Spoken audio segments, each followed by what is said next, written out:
నేడు విజయవాడలో అంబేద్కర్ విగ్రహావిష్కరణ జరగబోతోంది. అంబేద్కర్ విగ్రహాన్ని ఆవిష్కరించనున్నారు సీఎం జగన్. 18 ఎకరాల్లో అంబేద్కర్ విగ్రహం స్మృతివనం ఉండబోతోంది. ఈ నెల 20 నుంచి సందర్శకులకు అనుమతి ఉంటుంది.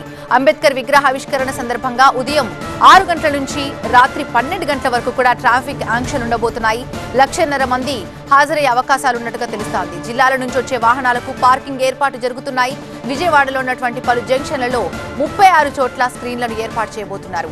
గ్రాండ్ ఈవెంట్ కి విజయవాడ రెడీ అయింది. ప్రపంచంలోనే అతిపెద్ద అంబేద్కర్ విగ్రహాన్ని సీఎం వైఎస్ జగన్ నేడు ఆవిష్కరించనున్నారు. 404 కోట్ల రూపాయల వ్యయంతో నిర్మించినటువంటి స్టాచ్యూ ఆఫ్ సోషల్ జస్టిస్ విజయవాడకు ప్రత్యేక గుర్తింపు తీసుకురానుంది.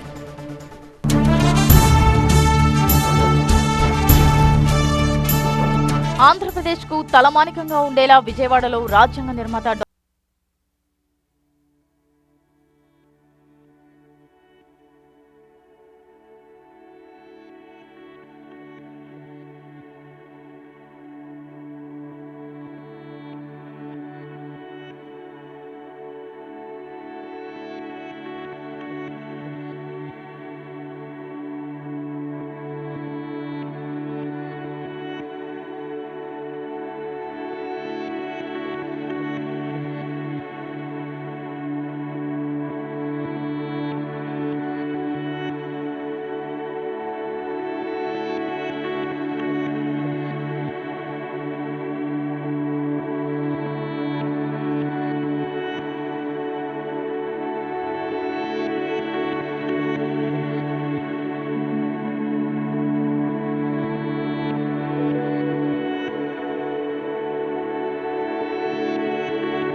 విగ్రహ ఆవిష్కరణ గౌరవ ముఖ్యమంత్రి వర్యులు శ్రీ జగన్మోహన్ రెడ్డి గారు చేతుల మీదుగా జరుగుతుంది.